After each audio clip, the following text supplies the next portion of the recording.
உங்களுக்கு தான்றான் ஏசா. அவன் சொல்கிறான் எனக்கு போதுமானது உண்டு. எல்லாம் சொல்லுங்கள், எனக்கு போதுமானது இருக்குது பாஸ்டர். என்ன பாஸ்டர், நான் எத்தனை வருஷமாக வரேன், இது என்ன இல்லை? இந்த வருஷம் படிச்சீங்க என்ன இல்லை? புசித்தும் வாங்கியும் என்னோட பார்க்குறீங்க, என்ன முறைச்சி பார்க்குறீங்களாம்மா? வாங்கியும் எத்தனை வருஷம்? நான் எதையும் சொல்லலை. எதுவுமே நீங்கள் தேடி போகாதீங்க, உங்களை தேடி வரும் எல்லாமே. என்னோட அனுபவம் உண்மையை சொல்கிறேன். நீ தேடி போகாதீங்க. வேறு வழி இல்லாதனால வந்து ஒரு 2 மணி நேரம் உட்காந்துருக்கிறேன், ஃபோன் மேலே ஃபோன், அதனால தான் உட்காந்துருக்கிறேன். நான் சொல்ல இந்த கருத்து அதல்ல, அவருடையது நீங்கள் செய்தால் இதெல்லாம் உங்களை தேடி வரும். கொஞ்சம் அல்ல, அதிகம். அடுத்து இன்னும் சொல்ல போகிறேன். அடுத்து ஒன்று, யோவான் 6:56. யோவான் 6:56. யோவான் 6:56.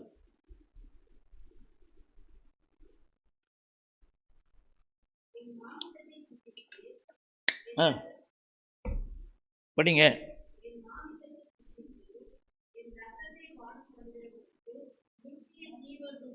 நான் சொல்ல அந்த கருத்து இதுதான். கவனிங்க. இப்படி கொஞ்சம் என்ன பாருங்க. அவர் தான் ஜீவ அப்பம். அவர்கிட்ட போயிட்டா நமக்கு பசியே வராது. Bread of life. இன்னொரு முறை கவனிங்க.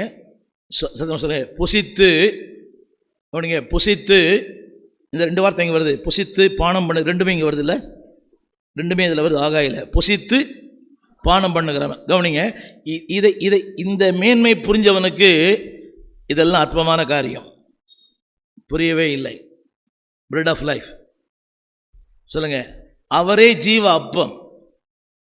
நிறைய இந்த வசனம் புரியுது அவங்களுக்கு? நிறைய புசிக்கிறாங்க, ஆனால் என்ன இல்லை? திருப்தி இல்லை என்ற வார்த்தையை விட இன்னும் தேவை என்கிற வார்த்தை தான் அதிகம். சொல்லுங்க எல்லாரும்.